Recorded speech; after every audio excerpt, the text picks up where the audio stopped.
بسم اللہ الرحمن الرحیم۔ السلام علیکم ورحمۃ اللہ۔ ان الحمد للہ والصلاة والسلام علی رسول اللہ، اما بعد۔ حضرات محترم، ہر انسان کی یہ جدوجہد ہے، اس کی کوشش ہے کہ کسی نہ کسی طریقے میں گناہوں سے بچ جاؤں، مجھ سے کوئی ایسا گناہ نہ ہونے پائے کہ جس کے بل بوتے پہ اللہ رب العزت کل قیامت کے دن مجھے جہنم میں داخل کر دے۔ تو یقیناً میری بھی یہ تمنا ہے، میری بھی یہ کوشش ہے، جدوجہد ہے کہ کل قیامت کے دن اللہ رب العزت مجھے جنت کا داخلہ عطا فرما دے۔ تو اس کے حوالے سے نبی صلی اللہ علیہ وسلم کی بڑی پیاری حدیث ہے۔ اس کے راوی سیدنا ابو ہریرہ رضی اللہ عنہ ہیں۔ نبی کریم صلی اللہ علیہ وسلم نے فرمایا، اجتنبوا السبع الموبقات، اے لوگو تم 7 چیزوں سے بچو۔ یہ بڑے بڑے گناہ ہیں کہ جن سے نبی صلی اللہ علیہ وسلم نے بچنے کی تلقین کی ہے۔ جو سب سے پہلا گناہ ہے وہ نبی صلی اللہ علیہ وسلم نے فرمایا، اللہ کے ساتھ کسی کو شریک ٹھہرانا۔ یعنی جو انسان شرک کرتا ہے وہ سب سے بڑا گناہ کرتا ہے، اور اس کی دلیل قرآن مجید میں اللہ رب العزت فرماتے ہیں، ان الشرک لظلم عظیم۔ اللہ رب العزت فرماتے ہیں کہ جو انسان میرے ساتھ شرک کرتا ہے وہ سب سے بڑا ظلم کرتا ہے، لظلم عظیم، بہت بڑا ظلم کرتا ہے۔ یعنی اللہ کے ساتھ کسی کو شریک نہیں ٹھہرانا چاہیے۔ کیوں؟ یہ جو دھاگے باندھتے ہیں، مزاروں پہ جاتے ہیں، اس طرح کے جو کام کرتے ہیں، اللہ رب العزت کا ان کے لیے یہ حکم ہے کہ وہ اللہ کے ساتھ کسی کو شریک نہ ٹھہرائیں۔ بیٹا بھی وہی عطا کرتا ہے، مال بھی وہی عطا کرتا ہے، اولادیں بھی وہی عطا کرتا ہے، سب کچھ وہی، صرف اکیلا اللہ عطا کرتا ہے۔ اس کے علاوہ کوئی کچھ نہیں عطا کر سکتا، اس کے علاوہ کوئی مکھی کا پر بھی نہیں بنا سکتا۔ یعنی کہ اللہ رب العزت ہی ہمارا کارساز ہے، ہمیں پیدا کرنے والا ہے۔ یخلق ما یشاء، اللہ جسے چاہتا ہے پیدا کرتا ہے۔ تو میرے محترم بھائیوں، اللہ کے علاوہ کسی کی عبادت نہیں کرنی، اللہ کے علاوہ کسی کو معبود نہیں ماننا۔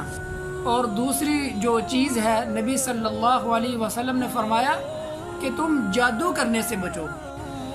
یعنی جو لوگ جادو کرتے ہیں، اس طرح کے پراپوگنڈے کرتے ہیں، اور جنگلوں میں جا کے، قبرستانوں پہ جا کے، اور طرح طرح کی جہاں پہ کوئی نہیں جاتا وہاں پہ راتوں کو درختوں کے نیچے بیٹھ کے کسی پہ جادو کر رہے ہوتے ہیں، اور طرح طرح کے پراپوگنڈے ان کے خلاف کر رہے ہوتے ہیں۔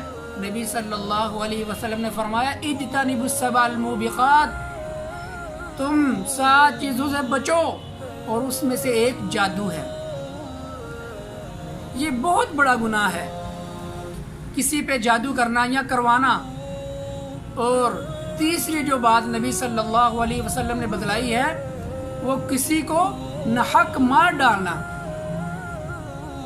قرآن مجید میں اللہ رب العزت فرماتے ہیں، وَمَن يَقْتُلْ مُؤْمِنًا مُتَعَمِّدًا فَجَزَاؤُهُ جَهَنَّمُ خَالِدًا فِيهَا وَغَضِبَ اللَّهُ عَلَيْهِ وَلَعَنَهُ وَأَعَدَّ لَهُ جَهَنَّمَ وَسَاءَتْ مَصِيرًا۔ اللہ رب العزت فرماتے ہیں کہ جو شخص کسی مومن کو جان بوجھ کے، متعمدن کا معنی ہے جان بوجھ کے، یعنی کسی انسان کو، مومن کو جان بوجھ کے قتل کرتا ہے، فَجَزَاؤُهُ جَهَنَّمُ خَالِدًا فِيهَا، اور اس میں وہ ہمیشہ رہے گا، وَغَضِبَ اللَّهُ عَلَيْهِ وَلَعَنَهُ وَأَعَدَّ لَهُ جَهَنَّمَ، اور یہ اللہ رب العزت کا اس پہ غضب ہے، وَلَعَنَهُ، اور اس کی لعنت ہے، وَأَعَدَّ لَهُ جَهَنَّمَ، اور اس کے لیے جہنم تیار کی گئی ہے، وَسَاءَتْ مَصِيرًا، اور اس کے لیے برا ٹھکانہ ہے۔ یعنی یہ بہت بڑا گناہ ہے، کسی کو جان بوجھ کر قتل کر ڈالنا، یہ بہت بڑا گناہ ہے۔ اور چوتھی جو بات نبی صلی اللہ علیہ وسلم نے بتلائی ہے، آپ نے فرمایا، سود کھانے والا، سود سے بچو، یہ بہت بڑی لعنت ہے۔ اگر کوئی سود کھاتا ہے یا کسی کو دیتا ہے یا لکھتا ہے، اس کے لیے بڑی وعید سنائی ہے نبی صلی اللہ علیہ وسلم نے۔ اس لیے ہمیں سود سے بچنا ہوگا، کیوں؟ یہ مال کو کم کر دیتا ہے۔ اگر کوئی کھاتا پیتا انسان ہے، اس کے حلال کے پیسوں میں سود شامل ہو جاتا ہے، تو یقین جانیے وہ سارے کے سارے پیسے حرام کے زمرے میں چلے جاتے ہیں، یعنی اتنی اس کی وعید ہے۔ اس لیے ہمیں سود جیسی لعنت سے بچنا ہوگا۔ نبی صلی اللہ علیہ وسلم نے فرمایا کہ یتیم کا مال ہڑپ کرنا، اس سے بھی بچو۔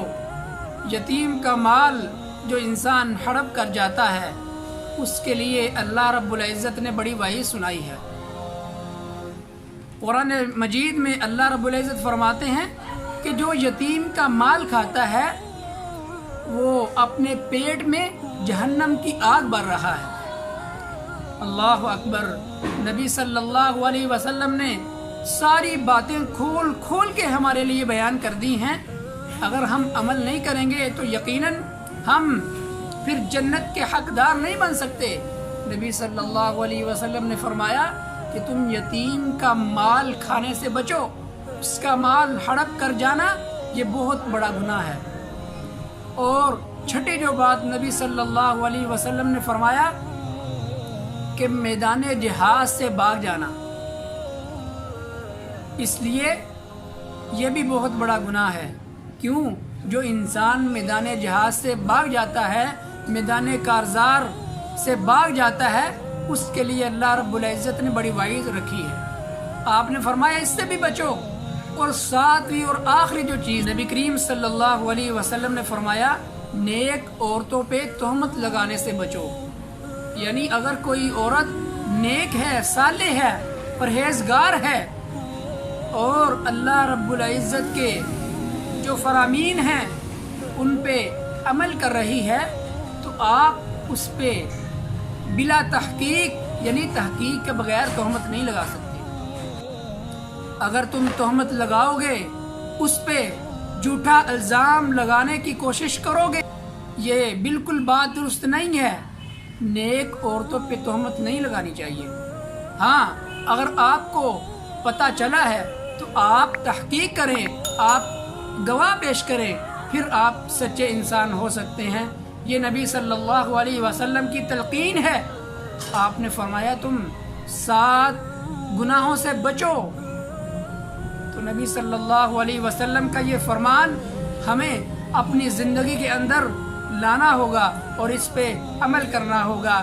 اللہ رب العزت میری اور آپ کی دنیا بھی بہتر بنائے اور آخرت بھی بہتر بنائے۔ السلام علیکم ورحمۃ اللہ وبرکاتہ۔